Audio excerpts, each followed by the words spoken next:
Praise lord అందరికీ. ఈరోజు నేను సాక్ష్యం పంచుకోవాలనుకుంటున్నాను. అంతకన్నా ముందు చిన్న ప్రార్థన. దేవా, మా ప్రియ పరలోకమందు నా తండ్రి, ప్రేమగల జీవంగల దేవా, నీ ఘనమైన శ్రేష్టమైన నామాన్ని బట్టి మీ పాదాలకు ఎంతో వందనాలు. సజీవులలోంచి మరొక తరుణం అనుగ్రహిస్తూ వచ్చినావు ప్రభా, అందుని బట్టి వందనాలు. నా జీవితంలో జరిగిన ప్రతి పరిస్థితుల్లో మీరు నాకు తోడుగా ఉన్నారు, అందుని బట్టి స్తుతిస్తున్నాను ఓ ప్రభా. అయితే దాన్ని ఇతరుల ముందు పంచుకోవాలనుకుంటున్నాను. అది విన్నవారు వారి జీవితంలో మేలు పొందుటకు సహాయపడమని, నేను కూడా నా జీవితంలో ఏదైతే జరుగుతూ వచ్చిందో అది మాత్రమే నేను చెప్పుటకు మీరే సహాయపడమని, ఈ సమయాన్ని ఆశీర్వదించమని, నా నోటితో కాకుండా మీ నోటిగా నాతో మాట్లాడమని మా ప్రభువైన యేసుక్రీస్తు నామములో అడిగి వేడుకుంటున్నాను తండ్రి, ఆమేన్. అయితే మనకు దేవుని నమ్మిన ప్రజలకు ఎన్ని విధాలుగా శ్రమలు వస్తాయి, ఆ విషయాల్లో దేవుడు ఏ విధంగా మనకు తోడుగా ఉంటాడో నా జీవితంలో జరిగిన వాటిని నేను పంచుకుంటాను. అయితే నా పేరు ప్రస్తుతం ఎస్తేరు. ఒకప్పుడు నా పేరు వేరే ఉండే. అయితే ఎన్ని విధాలుగా శ్రమలు వస్తాయంటే, కుటుంబం పరంగా వస్తాయి, దేవుని ఎరగని వారి నుండి వస్తాయి, విశ్వాసుల నుండి వస్తాయి, సేవకుల నుండి వస్తాయి అన్నట్టు. అయితే ఫస్ట్ నేను కుటుంబం పరంగా తీసుకుంటున్నాను. అయితే నేను ఒక హిందూ కుటుంబంలో పుట్టిన. అయితే కనుక నేను కూడా అందరిలాగే యాదగిరి నరసింహస్వామిని పూజిస్తూ వచ్చినాను. అప్పుడు మా తాత చెప్తూ వచ్చేవాడు. ఏం చెప్తుండంటే, మనము సూర్యకిరణాలు అనేది పువ్వు మీద పడక ముందు మనం పూజ చేస్తే, ఆ పువ్వులు తీసుకొచ్చి దేవునికి సమర్పిస్తే మనకు మంచి జరుగుతుంది, చదువు మంచిగా వస్తుంది అని చెప్తూ ఉండేవి అన్నట్టు. అయితే నేను అదే నమ్ముతాను. నాకు హిందూ ప్రకారం కూడా నాకు భక్తి చాలా ఎక్కువనే. చిన్నప్పటి నుండి నాకు దేవుని పట్ల ప్రేమ ఎక్కువనే ఉంది. ఇప్పుడు దేవుని ఎరిగిన తర్వాత కూడా ప్రేమ ఎక్కువనే ఉంది. అయితే హిందూ పరంగా కూడా నేను చాలా పూజిస్తూ వచ్చాను. అయితే మా తాత చెప్పిండు కదా అని నేను కూడా 5 గంటలకు లేచి అప్పటికే స్నానం చేసుకొని రెడీ అయ్యి పువ్వులు తీసుకొచ్చి నేను యాదగిరి నరసింహస్వామికి పూజిస్తూ వచ్చేదాన్ని. అప్పటికి కూడా చిన్న వయసులోనే. ఇక కొన్ని రోజుల తర్వాత నా బాల్యదశ మొత్తం అట్లనే గడిచిపోయింది. కొన్ని రోజుల తర్వాత ఏమైందంటే, మా పరిస్థితులు ఘోరంగా ఉండే. అయితే మేము ఏమి ఉన్నతమైన కుటుంబం కాదు, పేద కుటుంబమే. నేను మొదటి సంతానము, నాకు 2 తమ్ముళ్ళు, అమ్మ నాన్న, మా ఫ్యామిలీ. అయితే కుటుంబంలో పరిస్థితులు అంతా, నాన్న కొంచెం డ్రింక్ చేసేవాడు. ఇద్దరి మధ్య అమ్మ నాన్నకు కొంచెం గొడవలు కూడా అయ్యేది. అంటే మా నాన్న తాగి కార్పెంటర్ వర్క్ చేస్తుండే, మంచిగా చేస్తుండే. కాబట్టి కొందరు ఊర్లలో ఎట్లుంటుందంటే చెప్పుడు మాటలు ఉంటుంది, దానికి లోబడి ఇక అట్లా అయిపోయింది. అయితే మా పరిస్థితులు కొంచెం ఘోరంగానే ఉండే. మా నాన్న మా ఇంట్లో చెప్పకుండా మా ఊరు వదిలి మమ్మల్ని వదిలిపెట్టి ఎక్కడో వెళ్ళిపోయి కొన్ని రోజుల వరకు, అంటే కొన్ని సంవత్సరాల వరకు రాలేడు. ఎక్కడ పోయిండో తెలియదు. కొన్ని రోజుల తర్వాత పలానా ప్లేస్లో ఉండు అని తెలిసింది. అప్పుడు మా అమ్మ వెళ్ళి, ఎలా ఉన్నా పిల్లలకు తండ్రి కావాలి కాబట్టి అన్నట్టు తీసుకొద్దామని మా రక్త సంబంధికులను తీసుకొచ్చింది మా నాన్నని. తెచ్చిన తర్వాత మళ్ళీ మా నాన్న మంచిగా వర్క్ చేసిండు, కార్పెంటర్ వర్క్ చేస్తుండే. అలా కార్పెంటర్ వర్క్ చేస్తూ ఉన్నప్పుడు ఊర్లలో ఎట్లా ఉంటారంటే, చెప్పుడు మాటలు ఎక్కువ ఉంటాయి. కొందరు వింటారు, కొందరు వినరు. అవి కానీ కొందరు ఈజీగా వింటారు. అలా విన్నాడు. మళ్ళీ డ్రింక్ స్టార్ట్ అయింది. డ్రింక్ చేసిండు. హెల్త్ పూర్తిగా పాడైంది. ఇక పని చేయడం ఆపేసిండు. ఇక మా పరిస్థితి ఎట్లా అంటే చాలా ఘోరంగా. మేము చిన్న వయసు. ఇక మా పరిస్థితి ఎట్లా అంటే అన్నీ చెప్పలేను, కానీ ఒక ఎగ్జాంపుల్ మాత్రం చెప్పగలను. ఒక రొట్టె ఉంటే దాన్ని 4 భాగాలు చేసి అందరం హాఫ్ రొట్టె తీసుకొని ఉప్పు నీళ్ళల్లో నానబెట్టి తినేవాళ్ళం కొన్ని సందర్భాలలో. అంటే అట్లా ఉండే పరిస్థితి. ఇక హెల్త్ మొత్తం పాడైపోయింది నాన్నది. ఎలాగైనా బతికించుకోవాలని అనుకొని చాలా హాస్పిటల్స్ తిరుగుతూ వచ్చినాము. డ్రింక్ చేసి అన్నీ పాడైపోయినాయి, బాడీలో పార్ట్స్ అన్నీ. ఇక మేము అనుకున్నాం ఏంటంటే, ఎలాగైనా ఎంత ఖర్చు అయినా పర్వాలేదు, బతికించుకోవాలి. ఎందుకంటే తండ్రి ప్రేమ ఎవరు ఈ లోకంలో పంచలేరు, తండ్రిని మించిన ప్రేమ ఎవరు ఇవ్వలేరు. కాబట్టి అది లోటుగానే ఉంటుందని ప్రయాసపడ్డాం, కానీ అది ఫలితం లేకుండా పోయింది. చివరికి నాన్న చనిపోతూ వచ్చినాడు. ఆయన అమ్మ కష్టపడి చదివిస్తూ వచ్చింది. నేను నా సబ్జెక్టు కొంచెం నేను చురుకుగానే చదువుతాను, కానీ నేనే మొదటి సంతానము, నాకు 2 తమ్ముళ్ళు కాబట్టి నా పైన ఎక్కువ ఎఫెక్ట్ పడ్డది. ప్రతి పరిస్థితి నేను అర్థం చేసుకుంటాను కాబట్టి. ఇక నా సబ్జెక్టు మ్యాథ్స్. నేను బీఎడ్ అయిపోయింది, డైట్ కూడా చేసిన. నా తర్వాత తమ్ముడు బీఎడ్ అయిపోయింది, పీజీ చేసిండు మ్యాథ్స్, ఎంఎస్సీ మ్యాథ్స్ చేసిండు. తర్వాత తమ్ముడు సోషల్ సబ్జెక్టు డిగ్రీ పాస్ అయ్యిండు. ఆ తర్వాత అట్లా ఐటీఐ చేసిండు. ఇక ఆ తర్వాత ఇక అమ్మ కష్టపడి చదివిస్తూ వచ్చింది మా ముగ్గురిని. చదువుతూ ఉన్నప్పుడు అనేక విధాలుగా ఆటంకాలు వచ్చినాయి. మందిరానికి వెళ్తూ వచ్చినాను అంటే ఇంట్లో మందిరానికి ఏ విధంగా వెళ్తూ వచ్చినామంటే, నేను నా తర్వాత తమ్ముడు మందిరానికి వెళ్ళవలసి వచ్చింది. ఎట్లా అంటే తమ్ముడు వాళ్ళ ఫ్రెండ్స్ తోటి వెళ్తూ వచ్చిండు. ఉత్తగా మామూలుగా నమ్మలేడు, దేవుని అంగీకరించలేడు కానీ వెళ్తూ వచ్చిండు. వెళ్ళినప్పుడు అక్కడ మా చర్చిలో క్రొత్త నిబంధన అని ఒక పుస్తకం ఉండే. ఆ పుస్తకం ఇచ్చిండ్రు. ఆ పుస్తకాన్ని తీసుకొచ్చి ఇంట్లో పెట్టిండు. ఇదేం పుస్తకం అని నేను తీసుకొని చదువుతూ వచ్చినాను. ఆ చదువుతూ నేను ఒక పుస్తకం లాగానే భావించి చదువుతూ వచ్చినాను. కొంచెం చదువుతూ మంచిగా అనిపించింది. ఇక అట్లనే పెట్టిన.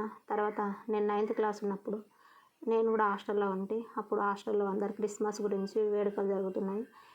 ప్రార్థన చేసి ఆరాధన చేసి అందరూ సాంగ్స్ పాడుతూ వచ్చినారు.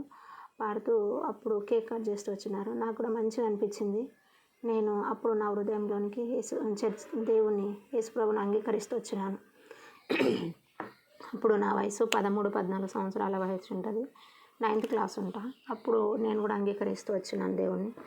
ఇక తర్వాత నేను తమ్ముడు చర్చికి వెళ్తూ వచ్చినాము. ఇక మా ఊర్లో అప్పుడు చర్చి లేదు. మా ఇంట్లో అప్పుడు నేను మా తమ్ముడు మాత్రమే వెళ్తూ వచ్చినాము. ఇంకా అమ్మ లేదు చర్చికి. తమ్ముడు కూడా అంగీకరించలేదు దేవుణ్ణి. నాన్న కూడా అంగీకరించలేడు. అప్పుడు నాన్న బ్రతికే ఉన్నా నేను చర్చికి వెళ్ళినప్పుడు. ఇక మా ఊర్లో చర్చి లేదు కాబట్టి వేరే ఊరికి చర్చికి వెళ్ళవలసి వచ్చేది. మా ఊర్లో కొంతమంది వెళ్తూ ఉంటే వాళ్ళతో పాటు. అయితే ఒకరోజు 31st నైట్ వచ్చింది. 31st నైట్ వెళ్తారు కదా. అయితే 31st నైట్ వెళ్తున్నప్పుడు నాకు వెళ్ళాలనే ఆశ ఉంది. హెబ్రోన్ చర్చికి వెళ్తాము. నాకు వెళ్ళాలని ఆశ ఉంది. అప్పుడు దేవుణ్ణి అంగీకరించలేరు మా ఇంట్లో కాబట్టి నన్ను వెళ్ళొద్దని చెప్పింది అమ్మ. ఎందుకంటే విలేజ్లలో ఎట్లుంటుందంటే రాత్రిపూట అమ్మాయిని బయటకు పంపిస్తే నలుగురు 4 రకాలుగా అనుకుంటారని నన్ను చర్చికి పంపించలేదు. అయితే ఆ రోజు నైట్ మొత్తం మేల్కొని ఏడ్చిన నేను. 31st నైట్ మొత్తం. ఇక ఉదయం లేచి పిల్లని పాప మన అవసరంగా ఏడిపించిన, ఇంతగానం ఏడిపిస్తే అక్కడ పంపించకపోతే అనుకున్నది. ఇక తర్వాత నుంచి చెప్పింది, సరే వెళ్ళు అని చెప్పింది. ఇక ఎప్పటికీ చర్చికి ఎప్పుడు ఏమనను పో అని చెప్పింది. ఇక తర్వాత నుండి నాకు చర్చికి వెళ్ళడానికి ఆటంకపరచలేదు. ఇక కానీ చిన్న తమ్ముడు కూడా దేవుని అంగీకరించలేడు. నాన్న కూడా ఏమనకుంటే చర్చికి వెళ్తే. ఇక తర్వాత నాన్న కొన్ని రోజులకు చనిపోతూ వచ్చినాడు, హెల్త్ పాడై. తమ్ముడు అంగీకరించలేడు, అమ్మ అంగీకరించలేదు. తమ్ముడైతే కొన్ని మానసికంగా చాలా మాటల చేత హింసిస్తూ వచ్చినాడు. అవి చెప్పలేను, ఎందుకంటే తమ్ముడే కాబట్టి నేను క్షమిస్తూ వచ్చినాను. దేవుని అంగీకరించలేడు, దేవుని ప్రేమ తెలియదని నేను అట్లనే అనుకున్నా. నా కుటుంబ సభ్యులు, ఇంకా నా రక్త సంబంధికులు, బంధువులు, ఇరుగు పొరుగు వారు కూడా మాటల చేత చాలా హింసిస్తూ వచ్చినారు. ఒకటే కూతురు చర్చికి పోతుంది, పువ్వులు పెట్టుకోదు, గాజులు వేసుకోదు, మెడల చైన్ వేసుకోదు, ఎవరి దగ్గర వచ్చి కూర్చోదు, ఒంటరిగా ఉంటుంది పిల్ల, ఈ పిల్లకి ఏం సోయి లేదు, అట్లా మాటల చేత హింసిస్తూ వచ్చినారు. ఇంకా కొందరు బంధువులు అయితే ఫంక్షన్స్ అయినప్పుడు కొంచెం చులకన చూస్తుండేవారు. అయితే నేను అప్పుడు అంత పట్టించుకోలేను, ఎందుకంటే వాళ్ళకి యేసయ్య ప్రేమ తెలియదు కనుక నేను అంతకే అనుకున్నా. నాకు ఒక బిరుదు కూడా ఇస్తూ వచ్చినారు. ఏంటంటే 1947 అని చెప్తూ ఉంటారు అన్నట్టు. ఇప్పటికి కూడా అంటాను నన్ను అదేవిధంగా. ఇంకొకటి ఏమంటారు అంటే వచ్చామా తురుకోళ్ళ పిల్ల అంటారు. ఇలా అంటూ మాటల చేత కొన్ని చాలాసార్లు బాధ పెడుతూ వచ్చినారు. అందులో ఆ మాటలలోనే తమ్ముడు కూడా ఉన్నాడు. చిన్న తమ్ముడు ఇంకా ఎక్కువ స్ట్రాంగ్ మాటలు కూడా చెప్తూ వచ్చినాడు. నేను భారంగా అంటే తమ్ముని కోసం ప్రార్థన చేస్తూ వచ్చినాను, చిన్న తమ్ముని కోసము. ఆయన మాటలు చాలా స్ట్రాంగ్గా ఉంటుండే. కొన్ని రోజుల తర్వాత తమ్ముడు రక్షించబడ్డాడు. కొన్ని రోజుల తర్వాత అమ్మ కూడా రక్షించబడ్డది. ఫ్యామిలీ పరంగా కుటుంబం అంతా ఇప్పుడు దేవుని రక్షణ చేతిలో ఉన్నాము. దేవుని వాక్యం ఏముంది, ఒకటి నీవు రక్షించబడిన యెడల నీవును నీ ఇంటి వారును రక్షించబడదురని ఉంది కదా. ఆ మాట మా కుటుంబ పరంగా నెరవేరుస్తూ వచ్చింది. నానొక్కడు దేవుని అంగీకరించకుండా ఈ లోకాన్ని వదిలి వెళ్తూ వచ్చినాడు. కుటుంబం అంతా ఇప్పుడు రక్షించబడ్డది. అయితే మా ఊర్లో మందిరం లేదని చెప్తూ వచ్చినా కదా, వేరే ఊరికి వెళ్తున్నాము. అప్పుడు నేను మా సేవకునితో చెప్తూ వచ్చినాను ఒక మాట, అన్న మన ఊర్లో మందిరం అయితే ఇంత బాగుంటుందన్న, మనతో కూడా అన్ని కూడికలు ఇక్కడే అయితే బాగుంటుంది కదన్న అని చెప్తూ వచ్చినాను. ఇప్పుడు ఏడవుతుందమ్మా, ఇప్పుడే కొత్త కదా, ఇంకా చాలా రోజులు పడుతుంది అట్లా ఇట్లా అన్నారు. లేదన్నా మనకు కూడా మందిరం కావాలని చెప్తూ వచ్చినాను. అంటే అందరు ప్రార్థిస్తూ వచ్చినారు, అందులో నేను కూడా ప్రార్థిస్తూ వచ్చినాను. అయితే ఒకరోజు యూత్ క్యాంప్కి వెళ్తూ వచ్చినాము. యూత్ క్యాంప్కి వెళ్తూ ఉన్నప్పుడు ఒక సిస్టర్ హెబ్రోన్లో నాకు ఒక సిస్టర్ పరిచయం అయిందంటే హెబ్రోన్లో సండే స్కూల్ తీసుకుంటుందంట ఒక అక్క. ఆ అక్క పరిచయం అయింది. అంటే మనకి మీటింగ్ తీసుకుంటారు కదా బూత్లలో మార్నింగ్ టైంలో, అప్పుడు ఆ అక్క అందరిని అడుగుతూ వచ్చింది, అందరి పేర్లు విలేజ్లలో. అందులో నన్ను కూడా అడిగింది, నా పేరు కూడా చెప్పిన. మిగతా నేను మా సంఘం గురించి చెప్తూ వచ్చినాను. మాది ఇట్లా అక్క, మాతో కొత్తగా సంఘం ఉంది, ఇంకా ఎవరు మా సంఘానికి ఇంకా చర్చ్ లేదు. ప్రజెంటు ఒక ఇల్లులాగా ఉంటుంది, అందులో కూడిక జరుపుతున్నారు. అంటే మీతో సేవకుడు ఎవరంటే పలానా వ్యక్తి సేవకుడు. అంటే సండే సండే వస్తారా పరిచర్యకంటే? సండే సండే ఎవరు రారక్క, మా సేవకుడే చెప్తాడు. మాతో ఇప్పుడు ఇంతకుముందు వేరే దగ్గర చర్చికి వేరే ఊరికి వెళ్తుంటిమి, ఇప్పుడు కొత్తగా అయ్యా మా ఊర్లోనే పెడుతున్నారు, ఎవరు రారక్క, ఒక ఇల్లులా ఉంటుంది అందులోనే మా సేవకుడు పెడుతుండు అంటే. మందిరం ప్లేస్ ఉందా అంటే ప్లేస్ కూడా లేదక్క అని చెప్పిన. అయితే అవునా, మేము మీ మందిరం కొరకు ప్లేస్ ఇప్పిస్తాము అని అన్నది. పరిచర్యకు కూడా పంపిస్తాం అక్కడ నుండి పెద్దల్ని అని చెప్పింది హెబ్రోన్ నుండి. అవునా అక్క, చాలా సంతోషము, నాకు ఈ విషయాలు అంతగా తెలియదు, మా సేవకునికి చెప్తా అక్క, మా సేవకునికి మీ నెంబర్ ఇస్తా అని చెప్పిన. అక్క నెంబర్ ఇచ్చింది. ఆ నెంబర్ తీసుకొచ్చి మా సేవకునికి ఇస్తూ వచ్చినాను నేను. మా సేవకుడు ఆ అక్క మాట్లాడుతూ వచ్చిండు. పరిచయాలు పెరిగినాయి. ఆ అక్కకు మా సేవకునికి మధ్య మంచి రిలేషన్ ఏర్పడింది. కొన్ని రోజుల తర్వాత మా సంఘం కొరకు అక్క కొంచెం హెల్ప్ చేసింది. ఇంకా సంఘస్థులు కూడా అందరు కలిసి సంఘానికి చర్చి కొన్నారు, చర్చికి ప్లేస్ కొన్నారు. ఇప్పుడు సంఘంకి చర్చి అనేది నిర్మించబడుతుంది, చర్చి కడుతూ ఉన్నారు. ఇప్పుడు అక్కకు వందనాలు. అక్క కూడా మా సంఘానికి హెల్ప్ చేసింది. పరిచర్య కూడా అనేకుల్ని హెబ్రోన్ నుండి సేవకులని పంపిస్తూ వస్తుంది సండే సండే. మా సేవకులు కూడా వేరే దగ్గరకు వెళ్తూ వస్తారు అప్పుడప్పుడు. అట్లా జరుగుతూ వస్తుంది. ఇక మందిరం ఇక్కడ వరకు కుటుంబం పరంగా అయిపోయింది. ఇప్పుడు ఇక మందిరంకి ప్లేస్ అయిపోయింది. ఇక మందిరం నిర్మించబడుతుంది ప్రజెంటు. ఇక మందిరం చిన్నగా పోయి ఇప్పుడు కొంచెం ఎదుగుతూ ఉంటుంది. అయితే మందిరం ఎదుగుతున్నప్పుడు నేను హిందూ పరంగా ఏ విధంగా అయితే నాకు భక్తి ఉందో, యేసుప్రభుని అంగీకరించిన తర్వాత కూడా నాకు దేవుని పైన అంతకన్నా రెట్టింపు భక్తి పెరిగింది అన్నట్టు. నేను మనుషుల కొరకు కాదు, దేవుని కొరకు పనిచేసిన. అయితే మందిరంలో ప్రతి పనుల్లో నాకు శక్తి ఉన్నంత వరకు నేను వాడబడాలి అన్న ఫీలింగ్ నాలో ఉంటుంది, ఇప్పటికైనా ఉంది. అయితే ప్రతి పనుల్లో నేను పాల్గొనేదాన్ని. మందిరంలో ఏ పనులన్నా ఆ పనుల్లో నేను పాల్గొంటుంటే, సేవకుడు ఏం పని చెప్పినా ఆ పని చేస్తూ ఉంటుంటే, కొన్నిసార్లు సేవకుడు గద్దించినా నేను భరించేదాన్ని. అట్లా జరుగుతూ ఉన్నప్పుడు అయితే మందిరం అప్పుడే కొంచెం మంచిగా స్టార్ట్ అయింది. మంచిగా విశ్వాసంలో ఎదుగుతుంది మందిరము. ఇక అప్పుడు వచ్చినాయి ఇక అన్నట్టు శ్రమలు. ఎక్కడి నుండి అంటే విశ్వాసుల్లో నుండి వచ్చింది. నేను సండే స్కూల్ తీసుకునేదాన్ని మా ఊర్లో. సండే స్కూల్ తీసుకుంటుంటే ఇంకొకటి ఏంటంటే సండే స్కూల్తో పాటే నాకు ఏం పని కనిపిస్తే ఆ పని చేసేదాన్ని. ఏం పని అంటే ఇప్పుడు మందిరంలో సండే సేవకులు వస్తుంటే వాళ్ళకు ఫుడ్ చేయడము, ఇంకా సామాన్ తోమడం, టీ పెట్టడం, అట్లాంటి పనులు ఉంటాయి కదా, ఆ పనులలో కూడా నేను పాల్పొందేదాన్ని. నేను చెప్తున్నా అంటే ఇదేమో గర్వంతో కాదు, దేవుని కోసం నేను వాడబడాలనే ఉద్దేశంతో నేను పాల్గొంటూ వచ్చినాను. అది మీ ముందు పంచుకుంటున్నాను అంతే. ఇక అలా చేస్తూ ఉన్నప్పుడు విశ్వాసులలో నుండి ఒక సిస్టర్కు కొంచెం ఏ విధంగా అనిపించిందో తెలియదు, కానీ నా పైన కొంచెం ఈర్ష్య అనేది వచ్చింది అనుకోని నేను అనుకుంటున్నా. తర్వాత ఒకరోజు మా సేవకుడు వేరే దగ్గరకు పరిచర్యకి వెళ్తూ వచ్చిండు. పరిచర్యకు వెళ్ళినప్పుడు ఆ రోజు వేరే సేవకుడు మా దగ్గరకు వచ్చిండు. ఆ రోజు ఫుడ్ చేసినాము, కొంచెం మిగిలిపోయిందని పడేయద్దు కదా దేవుని వాక్యానుసారంగా, కాబట్టి విశ్వాసులలో తీసుకోమని చెప్తూ వచ్చినట్ట. అక్క పప్పు మిగిలింది తీసుకోండి అని అందరు అక్కలకు చెప్పిన, ఇంకొక అక్క కూడా చెప్పిన. ఆ అక్క ఏమన్నదంటే, నా పైన కొంచెం ఈర్ష్య వచ్చింది అని చెప్పిన. ఆ అక్క, మా దగ్గర లేదనుకొని పప్పు తీసుకోమంటున్నావా, మేము ఎట్లా కొడుతున్నాం నీకు అన్నది. నాకు బాధ అనిపించింది, సైలెంట్గా ఉన్నా.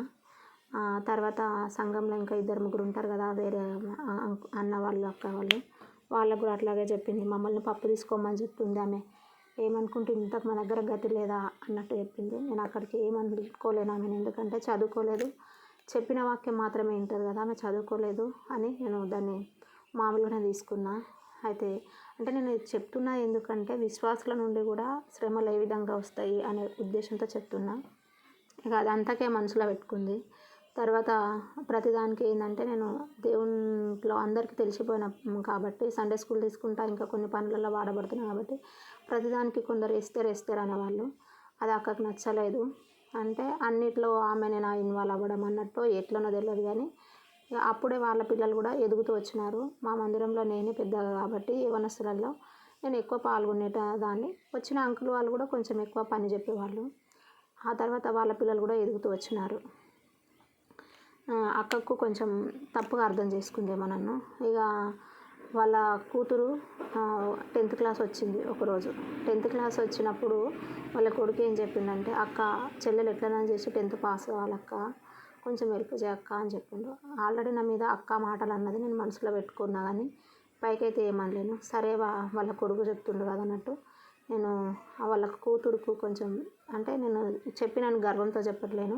నాకు దేవుడిచ్చిన జ్ఞానంతో నేను చెప్తూ వచ్చినాను. అమ్మాయికి ఒక 2 months 3 months వరకు మ్యాథ్స్ చెప్తూ వచ్చినాను. 10th పాస్ అయింది. 10th రిజల్ట్ అయిపోయింది. తర్వాత అక్క అట్లనే ఉంది నా విషయంలో. ఇంకా తర్వాత అమ్మాయిది ఇంటర్ అయిపోయింది. ఇంటర్ అయిపోయినప్పుడు ఏమైందంటే ఇంటర్ తర్వాత కూడా నాకు కొంచెం తెలుసుకోవాలనే ఆశ ఉంటుంది కదా. ఇంటర్ రిజల్ట్ వచ్చినాయి. అయితే నేను ఈ అమ్మాయికి 10thలో మ్యాథ్స్ చెప్పిన కాబట్టి కొంచెం నాకు బాధ్యత అనిపించింది. అమ్మాయి ఇంటర్ రిజల్ట్ వచ్చినాయని తెలిసింది. తెలుసుకోవాలనిపించి ఎవరికి అడగాలని వాళ్ళ అన్నకే అడిగిన, వాళ్ళ కొడుకుకి అడిగిన, అక్క వాళ్ళ కొడుకుకి అడిగిన, అప్పి చెల్లెలు పాస్ అయిందా ఇంటరు అని. అక్క లేదక్క ఒక సబ్జెక్ట్ పోయింది అని చెప్పిండు. అవునా అనుకొని సైలెంట్గానే ఉన్నా.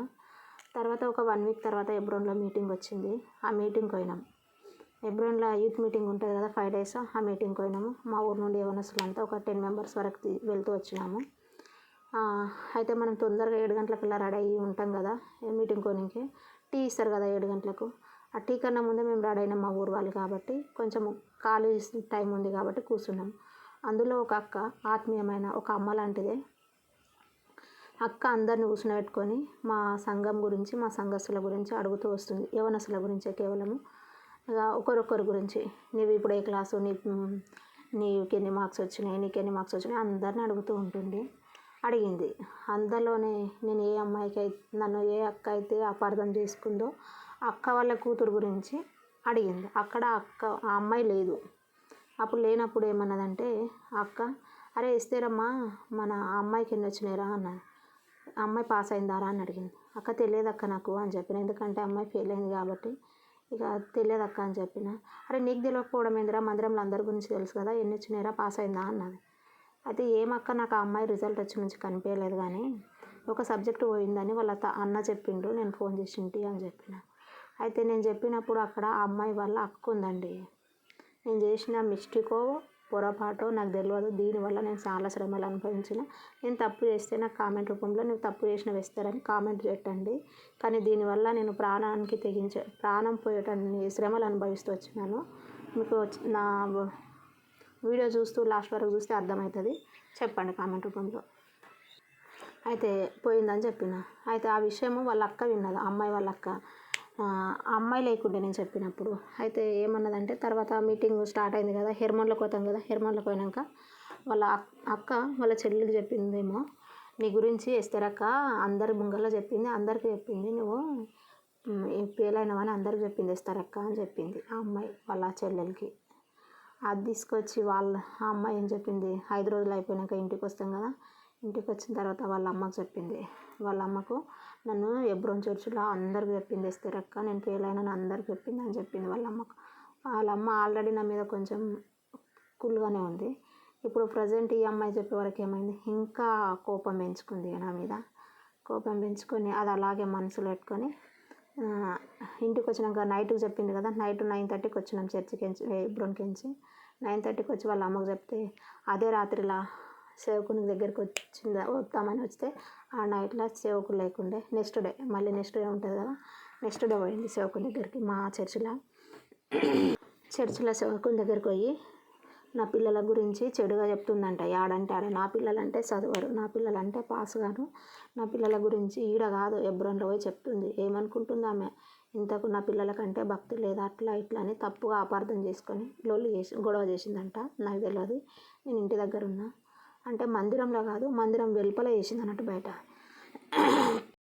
నీవు అడగవా, నువ్వు సేవకుని కదా, నీవు అడగవా, ఆమె అంటేనే ప్రాణం నీకు, మీ అందరికీ ఆమె అంటేనే భక్తురాలు అట్లని సేవకునికి అన్నదంట.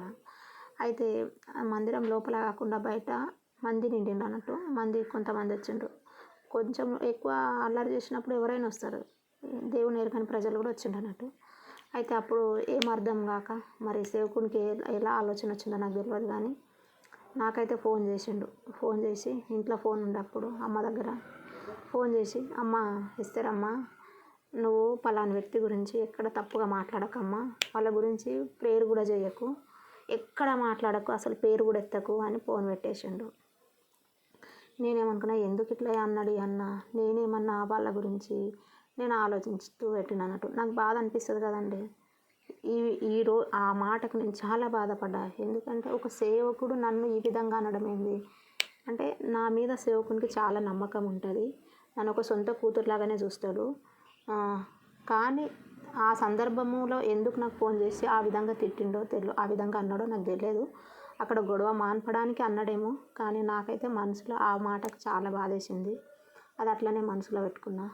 కొన్ని రోజుల తర్వాత ఇంకొక అమ్మాయి వచ్చింది, యవనస్తులలో ఒక అమ్మాయి వచ్చి, ఇస్తరక్క నీకు ఆ రోజు మన సేవకుడు తిట్టిండు కదా అన్న.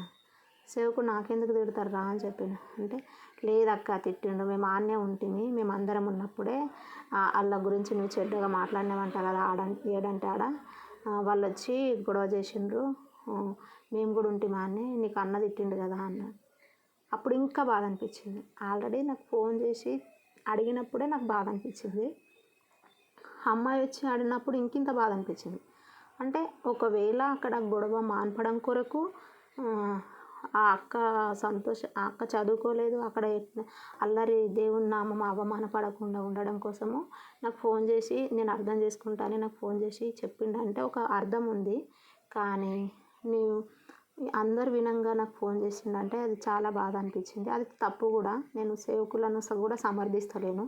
దేవుని వాక్యం ఏముందో అదే మాత్రమే చేయాలి. మనుషులకు భయపడి ఎవరో సంతోషపరచడం కొరకు ఇంకొక విశ్వాస జీవితాన్ని నాశనం చేయొద్దు. అమ్మాయి వచ్చి చెప్పే వరకు నాకు చాలా బాధ అనిపించింది. నాకేమనిపించింది అంటే, ఏంది నా మీద ఇంత, నేను ఇట్లాంటి పొరపాట్లు చేస్తానేమో, నా శరీరం కూడా బలహీనమే కాకపోతే నాకు ఈ మాత్రం నా మీద నమ్మకం లేదా, నేను మందిరంలో ఈ విధంగా ఉంటా అని బాధ అనిపించింది. ఒకవేళ అలాంటి సందర్భం నాకు చెప్పవలసి వస్తే నువ్వు ఎలా చెప్పాలి, ఎవరు విననప్పుడు, ఎవరు లేనప్పుడు ఫోన్ చేసి చెప్తే బాగుంటుండే కదా అని ఆలోచన వచ్చింది. మనసులో పెట్టుకున్న, ఆయన నేను సేవకునికి ఏమనలేదు కూడా, సైలెంట్గా ఉన్నా. ఆ తర్వాత నుండి ఇక కొంచెం సైలెంట్గా ఉన్నా. నా పని నేను మందిరంలో పనులు చేస్తూ వచ్చిన, సండే స్కూల్ తీసుకున్నా, కానీ సైలెంట్గా ఉన్నా. నా పని నేను చేసుకున్నా, ఇంటికి వచ్చిన.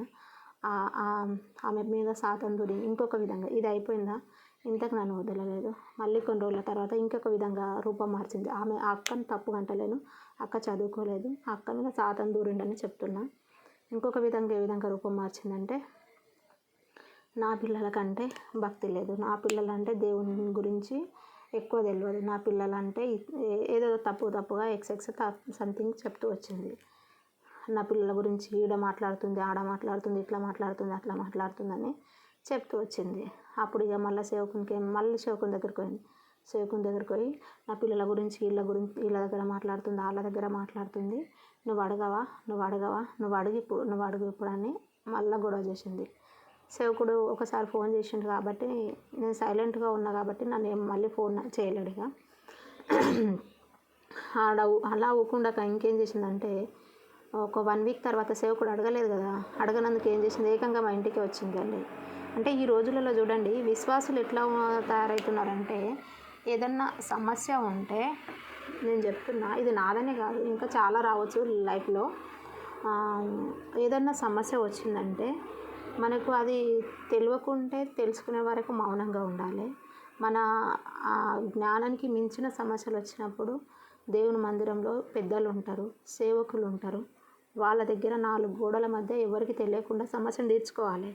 అది దేవుని అంగీకరించిన ప్రజలైనా, కుటుంబపరంగా సమస్యలు వచ్చినప్పుడు కూడా, కుటుంబంలో ఏదైనా సమస్య వచ్చినప్పుడు ఇంట్లో అందరు మాట్లాడుకోవాలి, ఎవరికి తెలియకుండా మన సమస్యను ఇంకా పెద్దగా చేసుకోరాదు.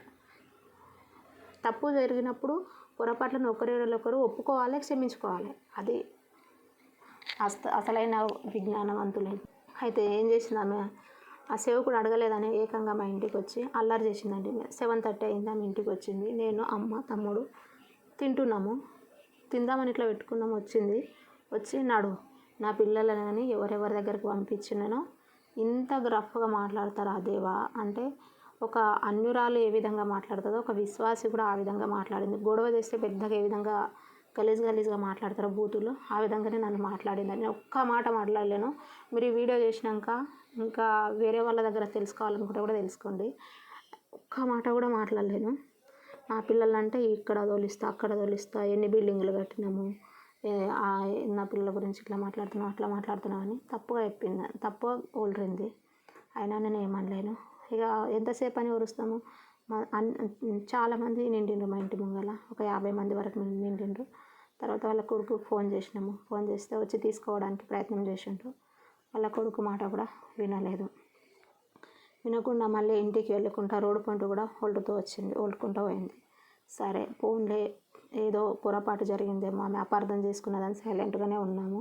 నేనున్నా, మా అమ్మ ఉంది, ఇంకా అట్లనే ఉన్నాం. మా తమ్ముడు కూడా అట్లనే ఉన్నాము. ఒక 1 వీక్ గ్యాప్ ఇచ్చింది. మళ్ళీ రెండోసారి వచ్చి ఎక్కడైతే ప్రజలు ఎక్కువ కూర్చుంటారో అక్కడ నన్ను అల్లరి చేయాలనుకుంది. అంటే ఇది నేను ఆమె చేస్తుంది అనుకుంటలేను, ఆమె మీద సాతం దూరుండేమో. ఎక్కడైతే ప్రజలు ఎక్కువ ఉంటారో ఇట్లా గుంపులు అక్కడ అల్లరి జరిగింది. నేను నా అసలైన క్యారెక్టర్ ఏంటంటే, నేను పోతే చర్చికి పోతే ఇంట్లో ఉంటా, నా పని నేనే చేసుకుంటా, చదువుకునేదంటే చదువుకుంటా, పని చేసుకుంటా. ఇదే వాస్తవం నా జీవిత యాత్ర కూడా. నేను ఎవరింటికి పోను, అత్యవసరం అయితే తప్ప వేరే వాళ్ళ ఇంటికి పోను. అది నా క్యారెక్టరు. అది మా ఊర్లో అందరికీ కూడా తెలుసు. అయితే ఒక షాప్ ఉంటుంది మా ఇంటి వెనుక. ఆ షాప్ దగ్గర వచ్చి వండుతుంది నా గురించి. షాప్ దగ్గర వండినప్పుడు చాలామంది ఉంటారు కదా, అక్కడ అందరు వచ్చి ఏం చేసిండంటే, నువ్వెందుకు ఆ అమ్మాయిని అల్లరి చేస్తున్నావు, ఆ పిల్ల కూడా ఒక ఇంటికి ఇచ్చే అమ్మాయి, యవ్వనస్తురాలు, ఎందుకు అట్లా అల్లరి చేస్తున్నావు ఎందుకు అని వాళ్ళే తిట్టి ఆమెను ఇంటికి పంపించిండ్రు. ఆ రోజు షాప్ దగ్గర వండినప్పుడు ఒక 100 మందిలా ఉంటారు. ఆల్రెడీ ఆమెనే ఆ పిల్ల ఎవరి జోలికోదు, కావాలని నువ్వు అట్లా చెప్తున్నావు, ఆ పిల్ల గురించి తప్పుగా మాట్లాడుతున్నావు, మాకు తెలియదు ఆ పిల్ల గురించి అట్లా అని వాళ్ళ ఇంటికి పంపించిండ్రు. నాకు అక్కడ అర్థమైంది ఏంటంటే, దేవుని అంగీకరించిన ప్రజల కన్నా దేవుని అంగీకరించని ప్రజలే నన్ను అర్థం చేసుకున్నారని అర్థమైంది అక్కడ. అంటే దేవుణ్ణి అంగీకరించిన ప్రజల మధ్య నేను ఎక్కువ సమయం గడిపిన, తక్కువ సమయం దేవుని అంగీకరించిన వారి మధ్య గడుపుతూ వచ్చిన. అంటే నేను వెళ్ళేటప్పుడు పోయేటప్పుడు మాత్రమే నన్ను చూస్తారు, కానీ వీళ్ళ దగ్గర ఎక్కువ సమయం ఉన్నా కానీ నన్ను అర్థం చేసుకోలేరు. ఈ అమ్మాయి అంటాదా అని కూడా అర్థం చేసుకోలేరు, కానీ తప్పుగా మాత్రం అర్థం చేసుకున్నారు విశ్వాసులు. అంటే విశ్వాసుల నుండి ఈ విధంగా కూడా శ్రమలు వస్తాయని నేను చెప్తున్నా. అలా అల్లరి చేస్తూ వచ్చింది. మరొక 1 వీక్ తర్వాత మూడోసారి ఏం చేసిందంటే, మళ్ళీ మా ఇంటికి వచ్చి మళ్ళీ గొడవ చేసింది. మళ్ళీ ఒళ్ళింది పోయింది. మేము పట్టించుకోలేదు. ఎందుకంటే ఒక కుక్క అరిచినప్పుడు ఆ కుక్కకే నష్టం జరుగుతుంది, కానీ మళ్ళీ ఒక కుక్క, మౌనంగా ఉన్న కుక్కకైతే నష్టం జరగదు అని ఆ ఆలోచన వచ్చి మౌనంగానే ఉన్నాము. 4వసారి ఏం చేసింది, ఇలా అయితే న్యాయం జరుగుతలేదని ఏకంగా సర్పంచ్ దగ్గరికి పోయిందండి. అంటే చూడండి, విశ్వాసులలో కూడా మనం సర్పంచ్ దగ్గరికి వెళ్ళాల్సినంత అవసరం ఉందా? ఏదన్నా సమస్య ఉంటే అర్థం కానప్పుడు మన మధ్య ఉంటారు కదా సేవకులు, పెద్దలు, వాళ్ళ దగ్గర తీర్చుకోవాలి. సర్పంచ్ దగ్గరికి పోయి మా గురించి ఆ అమ్మాయి చెడుగా చెప్తుంది, మా పిల్లల గురించి చెడుగా మాట్లాడుతుంది, మీరు పిలిచి అడగండి అని చెప్పిందంట. అయితే మాకు ఇప్పటివరకు అయితే అమ్మాయి గురించి అట్లా ఏం అనిపించేది, మరి బయటికి కూడా వెళ్ళదు, నీవే చెప్తున్నావు, మీ చర్చిలో లేరా చెప్పేటోళ్ళు అని చెప్పిండ్రంట. మా చర్చిలో మాకు న్యాయం జరగదు, నువ్వే న్యాయం తిరగాలి, మాకు న్యాయం చేయండి, నువ్వు న్యాయం చేయనంటే పోలీస్ స్టేషన్కి పోతా అని చెప్పిందంట ఆ అక్క. అయితే పోలీస్ స్టేషన్కి ఎప్పుడైతే పోతున్నావు, సరే పిలిపిద్దాం ఆ అమ్మాయిని అని చెప్పి మా తమ్మునికి ఫోన్ చేసిండు సర్పంచ్. మా తమ్ముడు ఏం చేసిండు, నన్ను మీ అక్కని తీసుకొని రా అని చెప్పిండు సర్పంచ్. నేను మా అక్కని తీసుకొని రాను, నేనే వస్తాను. మా తమ్ముడు పోయినప్పుడు సర్పంచ్ అడిగిండంట, ఇప్పుడు వాళ్ళ తమ్ముడు వచ్చిండు కదా, మరి ఏం తప్పు చేసిందో చెప్పమ్మా అంటే, అట్లా మా పిల్లల గురించి చెడుగా మాట్లాడుతుంది, వాళ్ళ ముంగల అంటే ఇట్లా ఊరంతా మాట్లాడుతుంది అని చెప్పింది. ఊరందరూ ఎవరి ముంగల మాట్లాడిందో ఒక్కరి పేరు చెప్పమ్మా అని చెప్పిండంట సర్పంచ్. ఎవరి పేరు చెప్పలేదు అక్కడ. ఆయన 2-3 సార్లు అడిగిండు. ఎవరి పేరు చెప్పనప్పుడు నువ్వే కావాలని చెప్తున్నావు అంటారు, నువ్వు చెప్పిందాక కాదంటే చర్చిలో వేరే ఒక అమ్మాయి పేరు ఏదో ఒక నేమ్ చెప్పింది అన్నట్టు. అక్కడ అడిగిండ్రు కాబట్టి ఏదో ఒక నేమ్ చెప్పింది. చెప్పాలని పిల్ల ముంగల చెప్పిందండి.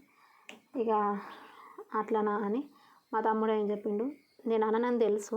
మా తమ్ముడు ఏం చెప్పిండు, ఈ గొడవ పెద్ద కాకుండా, సరే అక్క, మా అక్క అన్నదో తెలియదు అనలేదో తెలియదు, నేను ఇంటికి పోయినాక అడుగుతా, నీవు గొడవ ఇక్కడికి మానుపు, ఇది మనం చర్చోళ్ళము, దీన్ని పెద్ద చేయలేదు, తప్పు జరిగిందో జరగలేదో తెలియదు వాస్తవాలు, కానీ నేను క్షమాపణ అడుగుతున్నా, నీవు ఇంటికి వెళ్ళిపో అని చెప్పి వచ్చిండు మా తమ్ముడి ఇంటికి. అయితే అది అక్కడికి గొడవ మాన్పడం కొరకు మా తమ్ముడు వెళ్ళిపోమని చెప్పిండు. దాన్ని ఆసరగా తీసుకొని దానికి రూపం మార్చి తప్పైందని చెప్పిండ్రు. నేను అని సంతోషపడి మళ్ళీ చాటింపు చేసింది ఊర్లో. నాకు ఇంకొక బాధ ఏమనిపించిందంటే, ఆమె చదువుకోలేదు, దేవుని అంగీకరించలేదు, ఏదో దేవుని సేవకులు ఎవరి ద్వారా విశ్వాసుల ద్వారా చెప్పిన మాటలు మాత్రమే వింటుంది. కానీ దేవుణ్ణి బైబిల్ చదివిన మనము సరైన దారిలో నడవాలని నా ఉద్దేశం. అయితే ఆమె సర్పంచ్ దగ్గరికి పోయిందంటే ఓకే, కానీ ఆమె కొడుకు కూడా సర్పంచ్ దగ్గరికి పోయిండు. వాళ్ళ అమ్మ పోయినప్పుడు వాళ్ళ అమ్మతో పాటు వాళ్ళ కొడుకు కూడా పోయిండు. నాకన్నా చిన్నవాడే, కానీ ఆ అబ్బాయి కూడా వెళ్ళిండు అన్నట్టు. అంటే ఆ అబ్బాయి చిన్నవాడే అన్నంత మాత్రం పూర్తిగా చిన్నవాడు, పీజీ అయిపోయింది. ఒక పీజీ అయిపోయిన అబ్బాయి వాళ్ళ అమ్మ మాటలు విని వాళ్ళ అమ్మతో పాటు అబ్బాయి కూడా సర్పంచ్ దగ్గరికి పోయిండు. అక్కడ రెండో పాయింట్ ఒకటి, ఎప్పుడు బాధ ఆమె అంత అరిచినా, ఎన్నిసార్లు మా ఇంటికి వచ్చి అరిచినా నాకు బాధ అనిపించలేదు. ఒకటి సేవకుడు నాన్ను అందరి ముంగల ఫోన్ చేసి తిట్టడము ఒకటి బాధ అనిపించింది. వాళ్ళ అమ్మ తరపున అబ్బాయి కూడా చదువుకొని పీజీ చేసి కూడా సర్పంచ్ దగ్గరికి పోయిందని అది ఇంకోటి బాధ. రెండు అట్లా అయిపోయిందా. అది అయిపోయినాక అంతకు సర్పంచ్ దగ్గరికి పోయినాక ఊకుండలేదు. మళ్ళీ ఒక 1 వీక్ గ్యాప్ ఇచ్చింది. ఇదన్నీ చెప్తున్నా కానీ చెప్పడం చాలా తేలిక అండి. నేను దీనివల్ల చాలా మానసికంగా నా జీవితాన్ని ఎంత అల్లరి చేస్తుంది అని నేను ఎన్నిసార్లు మానసికంగా ఎన్ని రాత్రులు ఏడిచినానో. దాదాపుగా ఇదంతా జరగబట్టి 7 సంవత్సరాలు జరిగిందండి.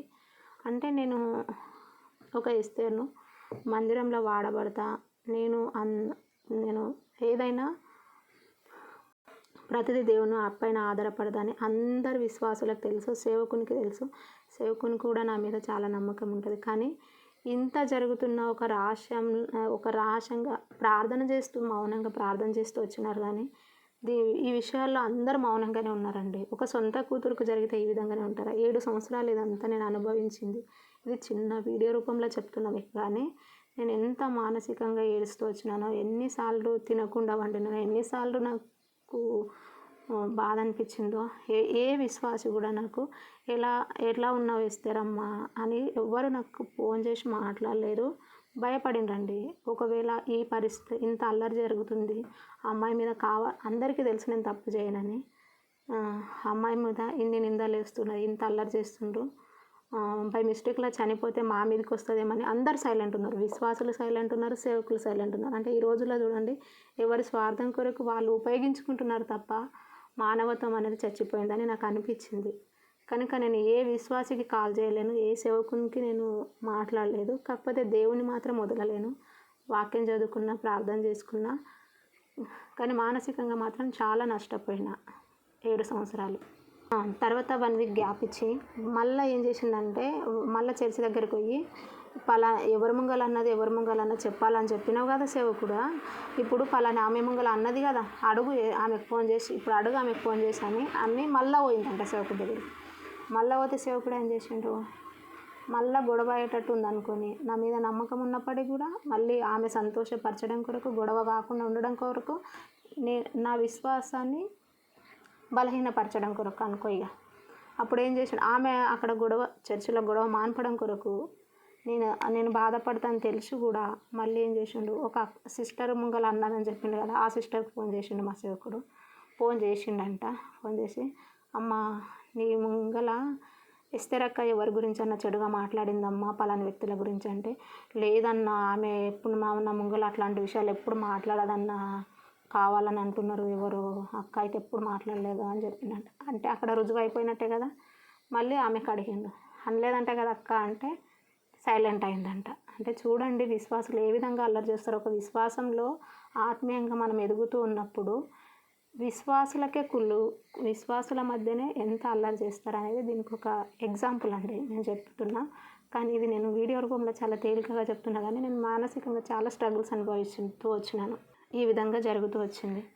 తర్వాత ఏమైందంటే ఇది ఇంతటితో జరిగితే నేను ఆల్రెడీ 7 సంవత్సరాల మధ్యలో జరిగింది ఇవన్నీ అయిపోయే వరకు, సమస్యలన్నీ అయిపోయే వరకు 7 సంవత్సరాలు అయిపోయింది. 7 సంవత్సరాల నుండి నాకు అంటే నాకు చాలామంది సేవకులు పరిచయాలు, చాలామంది విశ్వాసులు తెలుసు. నన్ను ఒక ఆత్మీయమైన కూతురుగా భావిస్తారు అందరూ చాలామంది. కానీ ఏ ఒక్కరు కూడా వాళ్ళ సమస్య అనేది వాళ్ళ మీదకి పడుతుందేమో, ఆ అమ్మాయి బై మిస్టేక్లో చనిపోతే మా మీదకి వస్తుందేమో అని అందరు సైలెంట్ ఉన్నారు. చూడండి, అంటే ఈ విధంగా ఉన్నారు ఈ రోజుల్లో విశ్వాసులు. ఇలాంటప్పుడు కూడా మనం దేవుణ్ణి, మన మనసులో దేవుడు మాత్రమే ఉండాలి. మనుషుల వైపు చూస్తే మనం ఎప్పుడో చనిపోతాము అనేది చెప్పడానికి కొరకు నేను చెప్తున్నా ఇది. ఏ సేవకుడు మనకు జీవితాంతం ఉండరు, ఏ విశ్వాసి మనకు తోడుగా ఉండరు. నేను ఈ ప్రపంచంలో నమ్మింది రెండే రెండు. ఒకటి దేవుడు, దేవుని తర్వాత అమ్మ. ఈ రెండు మాత్రమే కల్మషం లేని ప్రేమ. మిగతా అంతా స్వార్థంతో కూడిన ప్రేమ. మానవ సంబంధాలన్నీ స్వార్థపూరితమైన సంబంధాలే అని నేను నమ్ముతా. ఇది జరుగుతూ వచ్చిన తర్వాత ఇప్పటివరకు నేను కుటుంబం పరంగా వచ్చింది చెప్పిన, దేవుని ఎరగని ప్రజల గురించి వచ్చింది చెప్పిన, విశ్వాసాల నుండి వచ్చిన శ్రమల గురించి చెప్తూ వచ్చినాను. ఇప్పుడు ఏంటంటే సేవకుల నుండి చెప్తున్నా. సేవకుల పరంగా కూడా శ్రమలు వస్తాయి. ఇది జరిగింది కదా, నేను ఈ విషయానికే, ఈ అక్క విషయంలోనే ఇంత స్ట్రగుల్ అయిపోతూ వచ్చిన.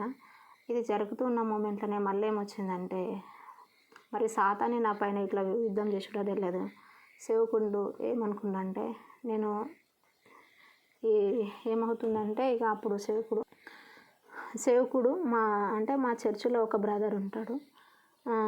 మా చర్చిలో ఆ బ్రదరు నేను ఒక సొంత, అంటే భౌతికంగా సొంత అన్న చెల్లెలు కాకపోవచ్చు, కానీ ఆత్మీయంగా ఒక అన్న చెల్లెల్లాగా ఉంటాము. ఆ అన్న మా ఇంటికి వచ్చి ఆయన పరిస్థితులను చెప్పుకోవడము, అట్లా చెప్పినప్పుడు మేము అంత మంచిగా ఒక సొంత అన్న చెల్లెలాగానే ఉండేవాళ్ళం. కానీ వరుసకు నాకు మామ అవుతాడంట, నాకు తెలియదు ఆ విషయము. అట్లా దేవుని కోసం మరి ఏం చేసిండో తెలియదు. మా సేవకుడు అట్లా ప్రార్థించిండంట.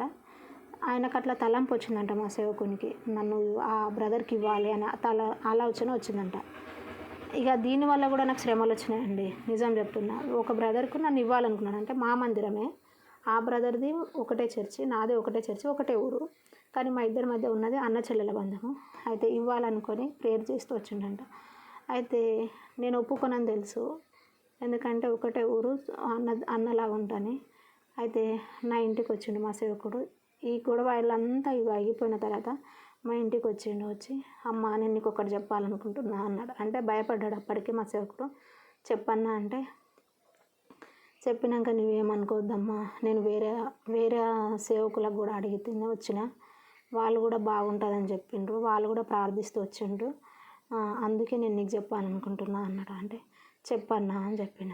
అయితే లేదమ్మా, ఇట్లా నాకు ఆలోచన వస్తుంది, ఇది తప్పో రైటో నాకు తెలియదు అని నేను కూడా ప్రార్థించి వేరే పెద్దవాళ్ళు ఉంటారు కదా, వాళ్ళకు కూడా అడుగుతూ వచ్చిన, ఇది సరైనదే చెప్పు అని అన్నారు, అందుకే నీకు చెప్పాలనుకుంటున్నామ్మా అని చెప్పాను. అంటే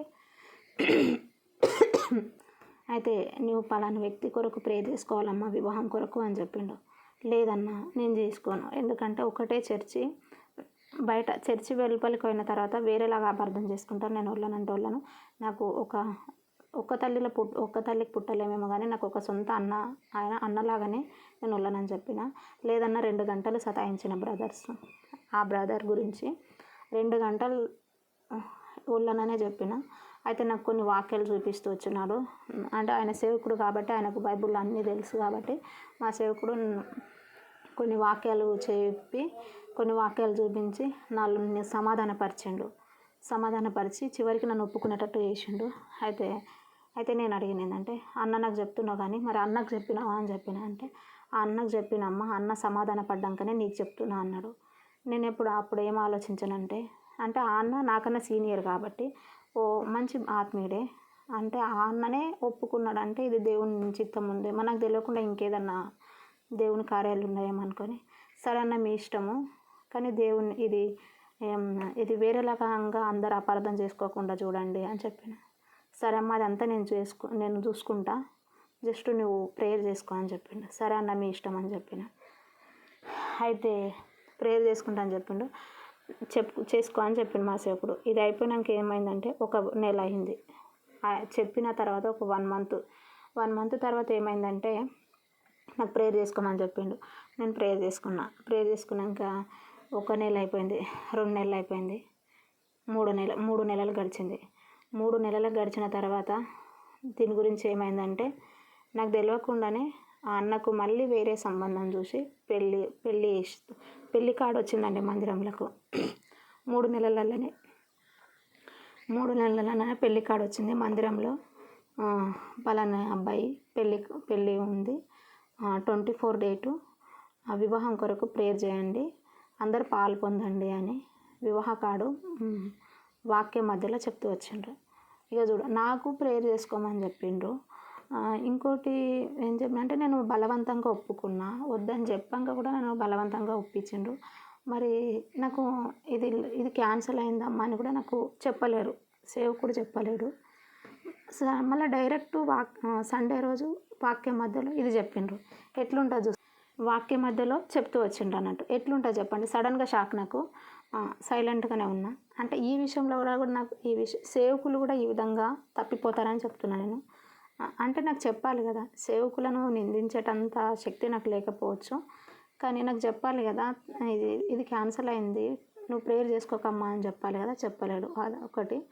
అయితే తర్వాత దీనివల్ల ఏం నష్టాలు జరిగినాయి నాకంటే, ఒకటే ఊరు కాబట్టి ఆయన పెళ్ళి అయిపోయింది. పెళ్ళికి నేను ఎట్లా పోతా? నేను పోలే, మా అమ్మ పోలేదు. మా అమ్మ మొగలనే చెప్పిండు, నేను వెళ్ళలేను. ఇక పెళ్ళికి పోయి వచ్చిన వాళ్ళంతా కావాలని నన్ను మా ఇంటికి వచ్చి గుచ్చి మళ్ళీ ఎట్లా చెప్తుండ్రు. ఎట్లుంటుంది ఊర్లలో అంటే, అది చిన్న తప్పును పట్టుకొని దాన్ని పెద్దగా చేస్తారు.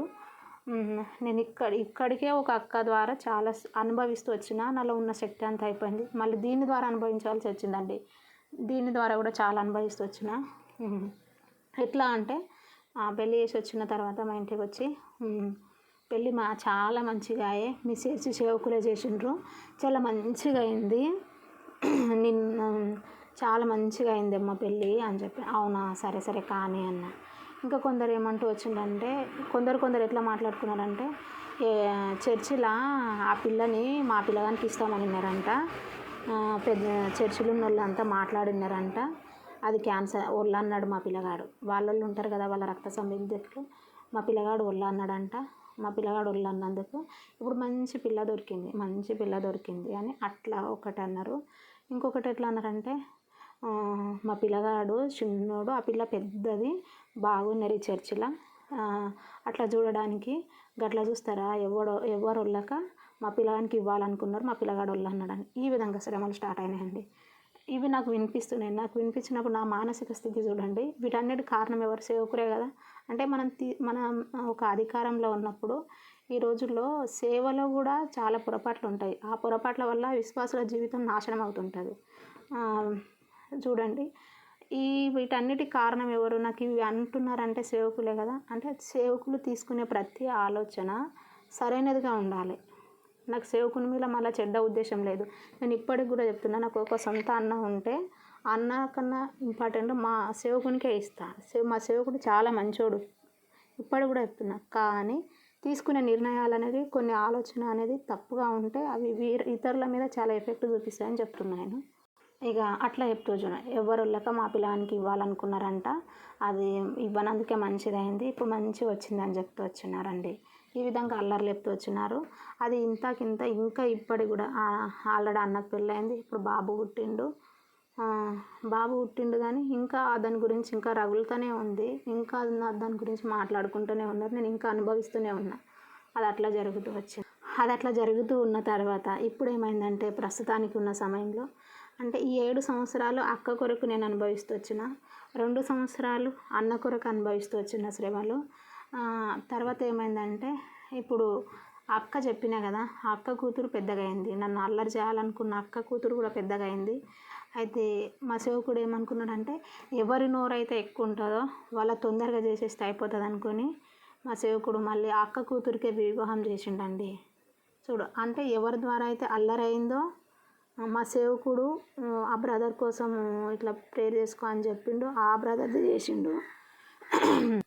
ఆ బ్రదర్ కోసం అల్లరైంది, ఆ బ్రదర్ వివాహం చేసిండు. ఈ అక్క వాళ్ళ కూతురు విషయంలో అల్లరైంది, ఆ అక్కకు ఆ అక్క కొంచెం నోరు పెద్దగా ఉందని ఆ అక్క కూతురిది పెళ్ళి చేసేసిండు. అంటే ఇక్కడ అంటే నన్ను సాతాను మరి ఈ విధంగా ప్రేరేపించి నన్ను నిందల పాలు చేయాలనుకున్నది తెలియదు, కానీ మా సేవకుని వల్ల 2 పొరపాట్లు అయితే జరుగుతూ వచ్చినాయి. నాకు కోపం వచ్చింది ఒకరోజు.